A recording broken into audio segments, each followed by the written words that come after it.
Friends welcome back to our channel. Friends मैं आप सबका अपने चैनल स्टॉक्स फॉर लाइफ पे बहुत स्वागत करता हूँ। Welcome to STFL family. DFL invest पिछले कुछ समय से एक सेक्टर काफ़ी गिर रहा है। जी हाँ दोस्तों, मैंने बहुत सारे कमेंट्स किए कि सर इसके ऊपर वीडियो कहाँ पे है, बिकॉज जब स्टॉक भाग रहा था तो मैंने उसके पहले भी कवर किया था। लेकिन अभी की बात की जाए, स्टॉक में और सेक्टर में गिरावट हमें देखने को मिल रही है। Q2 के नंबर्स अब आना स्टार्ट हो जाएंगे तो बहुत सारे स्टॉक्स में पोजीशन को बनाया जाएगा और बहुत सारे स्टॉक्स में पोजीशन को एग्जिट किया जाएगा। लेकिन दोस्तों ये टेम्प्रेरी फेस होता है, लेकिन लॉन्ग टर्म में अगर बिजनेस में मोट है, काबिलियत है, तो आपको पैनिक की आवश्यकता नहीं है। बहुत लोग तो इधर पे अच्छे स्टॉक्स में जो बाइंग जोन पे है उधर पे बाई नहीं कर रहे हैं क्योंकि उनको मार्केट क्रैश डर लग रहा है। दोस्तों मैंने आपको हमेशा सिखाया है कि मार्केट क्रैश से आप उतना फिक्र मत करें। मार्केट गिरेगा तो रिकवर भी करेगा, बिकॉज हमेशा एक फियर एंड ग्रिड का साइकिल होता है। अच्छे स्टॉक से बने रहेंगे, गिरता ज़रूर है लेकिन भागेगा ज़रूर। इसी बीच में आपको अपने स्टॉक सिलेक्शन पे भरोसा होना चाहिए और सबसे इंपॉर्टेंट चीज़, आप जिस एसेट पे निवेश करते हैं, जिस स्टॉक पर निवेश करते हैं, उस पर आपको कन्विक्शन ज़रूर होना चाहिए। तो जी हाँ दोस्तों, ये अपने आप में ही एक ऐसा सेक्टर है जो कभी ख़त्म नहीं होगा। लॉन्ग टर्म में इनके बिजनेस सालों साल तक चलते रहेंगे। तो जी हाँ, अगर गिरावट होती है Q2 के नंबर्स के पहले, मार्जिन कंसर्न को लेके आपको पैनिक नहीं करना है, बिकॉज इसके पहले भी हमने बहुत सारे स्टॉक्स को पिक किए थे जहाँ पे बहुत ज़्यादा नॉइसेस थे और हमने उसको कट किया और आज के दिन दोस्तों हम लोग बहुत अच्छे मुनाफे में बैठे हुए हैं। इस हिसाब से अगर गिरावट थोड़ी एक्सट्रीम होती है Q2 के नंबर्स के पहले, आपको ऐसे स्टॉक्स में और ऐसे सेक्टर में ज़रूर पार्टिसिपेट करना है। तो कौन सी कंपनी है, कौन सेक्टर है और क्यों गिर रहे हैं, सबको डिस्कस करूंगा। चैनल फर्स्ट टाइम होंगे सब्सक्राइब कर सकते हैं इस तरह क्वालिटी कंटेंट को सबसे पहले एक्सेस करने के लिए। केमिकल की एक शानदार कंपनी है, मिड कैप कैटेगरी का स्टॉक है। उसमें आज के दिन हमें एक बहुत बड़ी अपडेट निकल के आ चुकी है। मैंने इसका इम्पैक्ट अनबायस्ड होकर बता दिया है। आपने नहीं देखी, बहुत कुछ मिस कर रहे हैं, बिकॉज इधर पे लॉन्ग टर्म में पैसे कमाने का मौका बन सकता है। Now without dealing any for time, let's begin.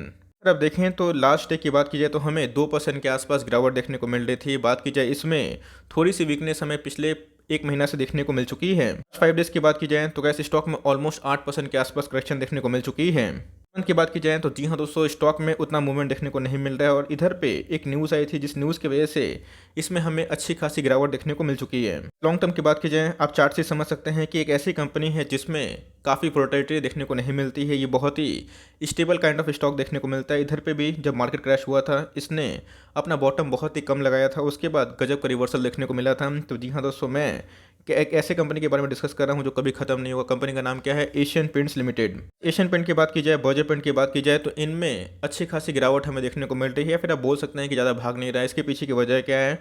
Crude oil में इजाफा होना को पता है। क्रूड ऑयल एक ऐसा मटेरियल है जिसकी वजह से इनके जो मार्जिन है उसमें ड्रॉप हो सकता है। खर्चे बढ़ेंगे तो कैसे इनके प्रॉफिट में भी डेंट आ सकता है। बट मैंने आपको हमेशा बताया है कि क्रूड ऑयल के प्राइस की बात की जाए तो मार्केट में स्टैग्नेंट नहीं होता है। इसके पहले पेंडेमिक आया था, कोरोना वायरस आया था, क्रूड में काफ़ी गिरावट हमें देखने को मिली थी। तो इन सब का सेंटिमेंट काफ़ी पॉजिटिव था। और गाइस अगर आप हिस्टोरिकली देखेंगे लास्ट 15 साल 20 साल का, तो उसमें बहुत बार क्रूड में जंप होता है, बहुत बार गिरता भी है, लेकिन जिनके फंडामेंटल्स मजबूत होते हैं ये शॉर्ट टर्म पेन होता है। लेकिन जैसे ही क्वार्टर चेंज होता है तो वैसे हमें एक अच्छा गेन देखने को मिल सकता है। अगर आप देखें इधर पे ब्रेंट क्रूड है, उसका जो भाव है अभी के टाइम में $80 पर बैरल के आसपास दिखाई पड़ रहा है। तो जी हाँ दोस्तों, इसके पहले ये 60 65 70 के आसपास हो चुका था, लेकिन धीरे धीरे इसमें इजाफा देखने को मिल रहा है। तो जी हाँ दोस्तों, मैं एक बार भी डिनाई नहीं कर रहा हूँ कि इस क्रूड ऑयल के प्राइस से इनको नुकसान नहीं होगा। ऑफकोर्स हो सकता है, बिकॉज या तो इनको अपने प्रोडक्शन को बढ़ा के इनके प्राइस को अप करना पड़ेगा तो ही एक सोल्यूशन है, या फिर इनको ये पेन है उनको झेलना पड़ सकता है। तो जी हाँ दोस्तों, अगर अभी की बात की जाए तो क्रूड में जो तेज़ी आई है इसके वजह से इनके जो रॉ मटेरियल है उसमें ट्रेंड देखने को मिल सकता है। बट मेरे हिसाब से दोस्तों कंपनी फंडामेंटली अच्छी है और बार बार ऐसा मौका नहीं मिलता है। आपको हमेशा याद रखिएगा, आपको मार्केट मौका देता है जहाँ पे आपको फियर को हटा के अपने कन्विक्शन भरोसा रखना होता है और लॉन्ग टर्म तक बने रहना होता है। बहुत ही बेस्ट एग्जांपल है डिक्सन टेक्नोलॉजीज को लेकर। अगर आप मुझे रेगुलरली फॉलो करते हैं कमेंट बॉक्स में ज़रूर बताइएगा। डिक्सन की बात की जाए तो गैस इसने 4700 का हाई लगाया था और उसके बाद इनके आए थे Q1 के नंबर्स की बात की जाए, सेकेंड वेव की वजह से इनके नंबर्स हमें डाउन देखने को मिल रहे थे। और मार्जिन की बात की जाए तो उसमें काफ़ी गिरावट हमें देखने को मिल रही थी, बिकॉज इनके खर्चे बढ़े थे और मार्जिन में इन्होंने कट डाउन नहीं किया था, जिसकी वजह से इनके मार्जिन काफ़ी लॉस हुए थे। उधर पे बहुत लोगों ने बोला था ये 3200 तक जाएगा, लेकिन दोस्तों मैंने आपको हमेशा बताया है कि मार्केट को टाइम करना सबसे बड़ी गलती होती है। और आप देख सकते हैं कि 27 अगस्त को इसने 4000 के आसपास का लो लगा के, इवन दोस्तों मुझे अच्छे से याद है इसने 3800 का भी लो लगाया था और उसके बाद दोस्तों एक अच्छी खासी रिवर्सल देखने को मिल रही है। अभी के भाव की बात की जाए तो 4900 के आसपास दिखाई पड़ जाता है। इस फ़ियर में, इस पैनिक में जिन्होंने निवेश किया, तो भाई आज वो कम से कम 20% का मुनाफा में हैं। तो जी हाँ दोस्तों, अगर क्वार्टरली नंबर्स और डाउन आते हैं, ऐसा नहीं है कि स्टॉक चलना बंद कर देगा। स्टॉक की बात की जाए, जो मैं कवर कर रहा हूँ, एशियन पेंट की बात की जाए, बर्जर पेंट की बात की जाए, ये इतनी बड़ी कंपनी है, इतनी बड़ी ब्लू चिप कंपनी है कि कभी भी इसमें गिरावट होती है तो भाई इसमें वैल्यू बाइंग हो जाती है। तो मेरे हिसाब से अगर आपको पेंट इंडस्ट्री में किसी पे निवेश करना है तो आप दोनों में से किसी पे निवेश कर सकते हैं, चाहे आप एशियन पेंट की बात की जाए, बर्जर पेंट की बात की जाए। और डिक्सन का जो मतलब हमने देखा दोस्तों, उसको ज़रूर ध्यान रखिएगा, बिकॉज मार्केट में मैंने क्या बताया है, पैनिक बहुत होता है। और आपको अगर स्टॉक डिस्काउंट रेट में मिलता है ऑल टाइम हाई से 15%, 10%, 12%, तो वहाँ पे गैस आपको एसआईपी करनी है। आपको मार्केट का फियर झेलना पड़ेगा, तो ही मार्केट में आप कन्विक्शन के संग काम कर पाएंगे। मैंने बताया कि एशियन पेंट में और बर्जर पेंट में गिरावट क्यों देखने को मिल रही है, और साथ ही साथ बर्जर पेंट में अभी तक एक रेंज बाउंड ट्रेड करता हुआ दिखाई पड़ रहा है। मैं दिखाऊंगा चार्ट की इधर पे कंडीशन क्या इमर्ज हो रही है। लेकिन एशियन पेंट की बात की जाए तो गैस 3 लाख करोड़ के आसपास की मार्केट कैप है। मैंने आपसे एक न्यूज़ भी साझा की थी, बताया था कि एक स्टेट गवर्नमेंट है, इन्होंने इनको बुलाया है और बताया है कि अपना प्लांट को और सेटअप करें और अपने प्रोडक्शन को बढ़ाएं। तो जी हाँ, लॉन्ग रन में गैस इनके अंदर काफ़ी ग्रोथ विजिबल हो सकता है। और पेंट की बात की जाए तो घरों में पेंट होता है, गाड़ियों में पेंट होता है, और पेंट के बिना ज़िंदगी रंगीन होती है। तो मेरे हिसाब से कैसे 3500 का स्टॉक है, आपको मिल रहा है 3200 के भाव पे और गिरता है। आपको पैनिक करने की आवश्यकता नहीं, मैं आपको बताऊंगा कि कौन से भाव पे इसका सही करेक्ट प्राइस हो सकता है। स्टॉक का पी अगर आप देखें 87 के आसपास दिखाई पड़ती है। आरओसी की बात की जाए 34% के आसपास है।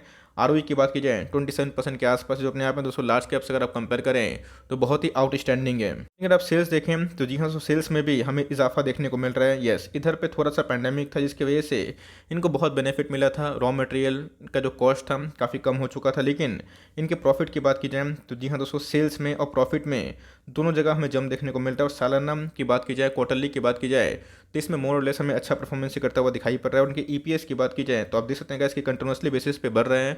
तो गैस ऐसी कंपनी जिनके ईपीएस बढ़ते हैं, सेल्स बढ़ते हैं, ग्रोथ बढ़ते हैं और वो मार्केट रेट होता है, तो आपको पैनिक करने की आवश्यकता नहीं होती। उधर पे आपका जो ग्रिड का मीटर है चालू हो जाना चाहिए।